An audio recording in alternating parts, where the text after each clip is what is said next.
how big of an issue was Wink fracturing on that coaching staff a year ago? Because that's the one thing, Connor, I thought the team year one, I know success leads the way. I thought the team was ultra prepared, ready to go.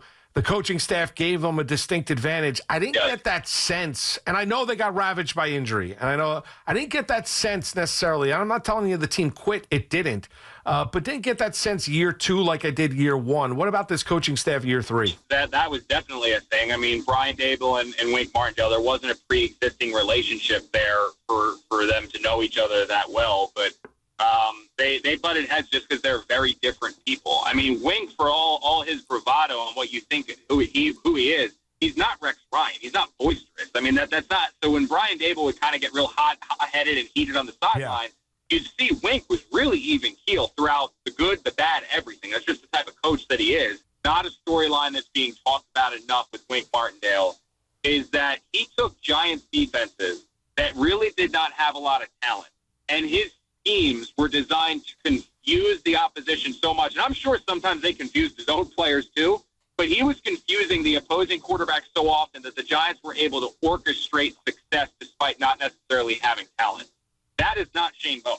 Shane Bowen is a very basic, go out there and run our defense. We're not going to be too crazy with our blitzes. We're not going to be too crazy with our coverage designs. We're just going to run our defense.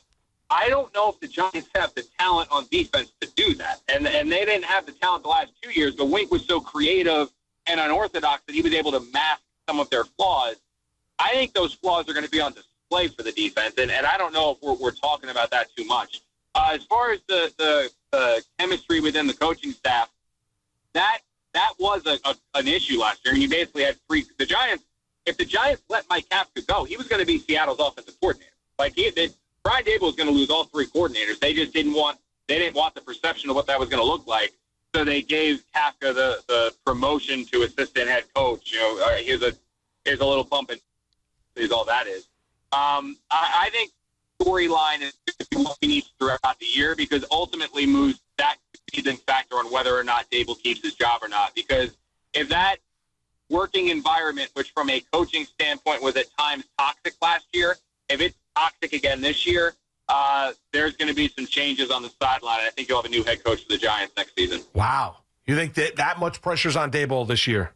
Yes, I do. And I talked to a couple sources who know Daboll personally, who told me that he told them, I know I'm coaching for my job this year.